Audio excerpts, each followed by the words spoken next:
महाराष्ट्रातील ग्रंथालयाच्या अनुदानाचे राहिलेले 40% शासनाने द्यायला हवे होते, परंतु आजपर्यंत 2 वर्षापासून वाढीव अनुदानाची 40% रक्कम सरकारने अद्याप वितरित केलेली नाही.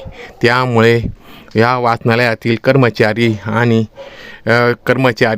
आणि विविध प्रश्नांना अतिशय बिकटपणे सामोरे जावे लागत आहे. त्याची ताबडतोब दखल घेऊन 40% उर्वरित अनुदानाची रक्कम वितरित करण्याची यावी अशी मागणी ग्रंथालय संघ भारती आणि ग्रंथालय ब्रिगेडने केलेली आहे.